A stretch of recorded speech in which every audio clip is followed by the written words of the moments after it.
Thank you. Thank you. I'm going to take the mic out, which is a sign that I'm not an actual storyteller. I think this is verboten in the storytelling community. It's lovely to see you. I was 8 years old in 1981 when MTV was created. Now, if you were not around for the birth of MTV, it's difficult to explain just how meaningful it was to people of my generation. If you're older than, say, 65, it was like the television. If you were under 25, it was like 5 TikToks times 3 Instagrams. Like, it was a big deal. I spent the majority of my childhood sitting on my couch with my best friend, Beavis and Butthead style, obsessing over music videos. I knew the original MTV VJs better than I knew my own family. There was the Midwestern charm of Alan Hunter, the cocksure swagginess of Mark Goodman, the naughty and nice fire and ice 1-2 punch of Nina Blackwood and Martha Quinn, and J.J. Jackson, the non-white person. I cannot tell you how much MTV meant to me. So you can imagine how excited I was in 2001 at the age of 27 when I was informed that MTV's offshoot network, VH1, the aforementioned VH1, Video Hits One, was starting a game show. And they were looking for contestants. Now, keep in mind, this is before I began my rocket ride to the upper-lower third of American stand-up comedy. I was a mere open micer at the time, and I desperately needed the money. This was a game show. It was called Name That Video, which for me, it may as well have been called This Is Your Life. Christian Finnegan. So I called into the hotline, and I did well enough on the phone quiz that I was allowed to be a contestant. I cannot tell you just how important this was to me. Just to set the scene, a couple of years ago on this very stage, I told a story about what was going on in my life at this juncture. I was $26,000 in debt to MasterCard, and I was living with a 38-year-old aspiring DJ, his 4 Rottweilers, and about 3 dozen literal rats that would crawl out from under the stove when the lights went out at night. So this is where my head was at the time. So on the day of the game show taping, I arrive at the studio and I'm ushered into the green room to meet my competition. Now, I am not one who is prone to hubris, but from the moment I meet Michael and Cynthia, I know they're dead meat. I just know it, okay? Because their self-confidence, it reeked. It reeked. They're filming multiple episodes of the game show that day, so the preceding episode to ours is airing on the television in the green room as we're getting ready. And Michael and Cynthia can't help but keep trying to top each other by answering all the questions. You know, the way like your annoying relative does when Jeopardy's on, you know what I mean? And so they're just like shouting out, Cyndi Lauper, ha ha ha, Kaja Gugu, ha ha ha. Not me. I play it close to the vest. Save it for the ring, right? Because you don't want to let people know what your weaknesses are, which is exactly what Michael and Cynthia did when neither of them could identify the Duran Duran video Wild Boys. Now, Wild Boys was not a top 5 Duran Duran song, but it was a huge hit at the time. If you know one 80s music video dystopia, it's the video for Wild Boys, okay? I mean, we're not talking about like Rick Springfield's Bop Do You Drop here. Wild Boys is entry level. So I knew I had these people where I wanted them. Now, we're brought down to the studio, which, like all game shows in the late 90s to early 2000s, has a certain vibe that I would call a divorced dad spaceship. Kind of half Star Trek, half Container Store. And the host of Name That Video is a woman named Karen Bryant, who you may remember from about 45 canceled 90s basic cable shows. And that is not a slam. I would gladly trade careers. But we're brought on stage, and round 1 is kind of Jeopardy style, various categories, where they show you like a video still and you have to name it, or maybe they show you an incomplete lyric and you have to finish it, or sometimes you have to actually like sing a lyric. As I predicted, the backstage bravado of my fellow contestants is nowhere to be found, okay? Especially Cynthia. In fact, it's kind of appropriate that her name was Cynthia, because that's who she reminded me of, Cindy Brady. Completely frozen in the headlights, withering under the scrutiny of the basic cable heat. Michael did okay, but at the end of round 1, I had a firm lead. and Michael was in second, and poor Cynthia was jettisoned into the dustbin of history. Now, Cynthia, you seem like a very nice person, but if you're in the audience tonight, please know this. You embarrassed yourself.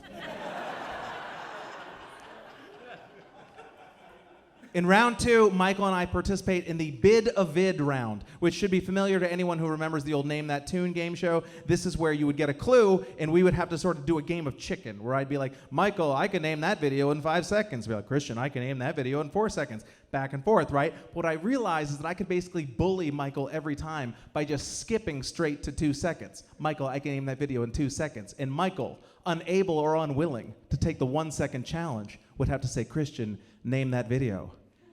And I did. I named all the videos. I was particularly proud that I knew that the song Pink Houses was not a song by John Cougar. It was not a song by John Mellencamp. No, Pink Houses was recorded in the interstitial period when the artist was known as John Cougar Mellencamp. I got no extra credit for that, but it still felt good. My foes vanquished, it was now time for me to move on to the championship round. Just me, mono a video. I had 60 seconds to name 10 videos, artist, and title. And this is where the stakes really start to settle in on me. Because up until now, I thought like, oh, maybe I'll make a few $100 and I'll pay off my MasterCard on time. But now I find out what the grand prize is. The grand prize is a Toyota 4Runner. Yes, an actual SUV. The kind of car that even seeing one on a New York City street makes you think, what an asshole. And that asshole could be me, even though I don't have a driver's license. There's a buzz around the set, because what I didn't know at the time is that no one had yet won the grand prize on Name That Video. And this was a source of consternation among the executives, because the thing about game shows, people need to win every once in a while, or else people stop watching. But in me, the producers believed they had their champion. And right out of the gate, I was kicking ass, okay? Depeche Mode, Personal Jesus, bam. Cyndi Lauper, Time After Time, bam. Dave Matthews Band, Crash, bam. Motley Crue, Smoking in the Boys' Room, bam. And finally, I got to the last video with a full 25 seconds left, and I had no idea. I was completely stumped. I knew it was Whitney Houston, but she was just sitting there in darkness, sitting on a chair, barely singing, and I could not for the life of me figure out what it was. And I was like, and I saw my life flashing before my eyes. I saw all of my opportunities flowing out the window, and then finally, Kevin Costner's goofy face materialized out of the ether. And I scream, Whitney Houston, I will always love you. And there is joy in Mudville. The crowd goes wild. There's cheers. The executives are high-fiving each other. Cannons are shooting confetti. Probably not, but they may have been in my head. I cannot believe what this is happening to me. I am not familiar with the thrill of victory. I was not particularly used to that sensation. And I thought to myself, like, oh my God, like I'm gonna be able to sell this 4Runner and actually pay off my $26,000 credit card loan. Oh my God, my future is so bright. I may have to wear shades.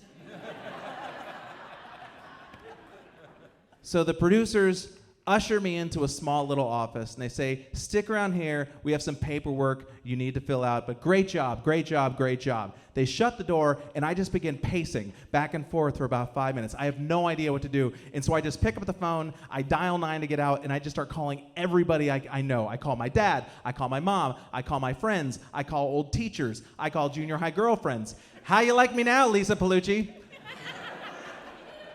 And by the time I've exhausted calling everyone I can think of, I look up at the clock and I realize 45 minutes has gone by and no one has entered the room to bring this paperwork. Eventually the door opens. 4 executives walk into the room. No one is smiling. They sit down in front of me, and one of them introduces himself as a lawyer. Never a good sign. And he said, so here's the deal.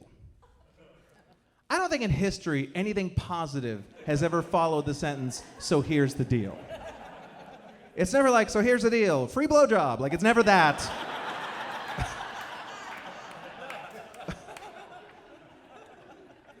So what had happened is that I had apparently slightly mistitled one of the songs in the championship round.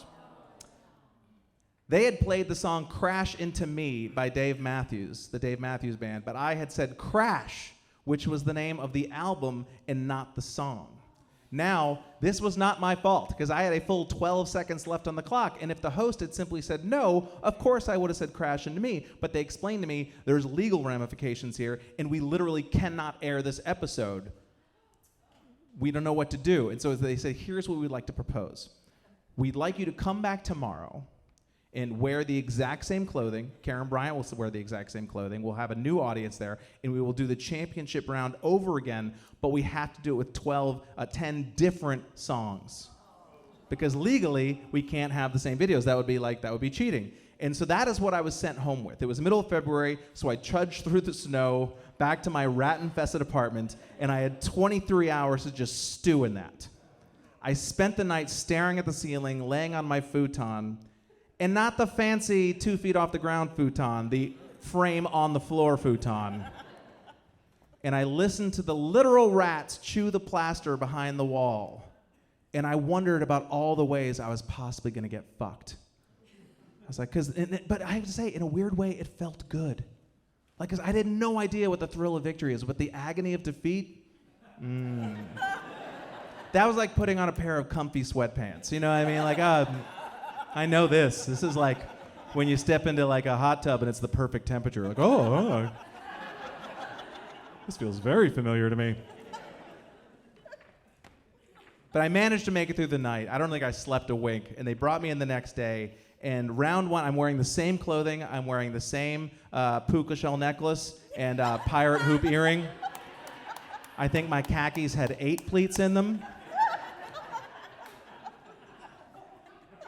And once again, round one starts, I'm firing on all cylinders. Nirvana, Smells Like Teen Spirit, bam. TLC, Waterfalls, bam. Sweet Child of Mine, Guns N' Roses, bam. Whitney Houston, fuck, pass. I keep going through all the videos, and I have 10 seconds left, and here it is, Whitney Houston again. I don't know why this woman is the blight of my existence. But I just start yelling out Whitney Houston songs. So emotional. How will I know? Just any Whitney Houston song I can imagine. And I'm watching the clock tick down. I was like, oh my God, I'm going to lose it all right here. But then I noticed that she's dancing in front of a pastel background. And I said, oh my God, this woman wants to dance with somebody. She wants to feel the heat with somebody. And with 2 seconds on the clock, I yell, Whitney Houston, I'm gonna dance with somebody! And again, just an explosion. And let me tell you, you can watch this on YouTube, okay? Not the whole episode, but that final championship round. Literally, just Google, do a search for Christian Finnegan, name that video. You can watch it happen. I apologize for my outfit. But the bottom line is, I was able to pull it out in the end, and what do you know? 4 months later, once the paperwork finally went through, I was able to sell the Toyota 4Runner back to the Jersey City Toyota dealership, and I got a check that was enough for me to pay off all of my credit card debt and, for the first time in my life, buy an actual box spring mattress. So, if you think you have some sort of lame information laying around from your childhood that you think is not going to come of any use to you, don't stop believing. Thank you, guys.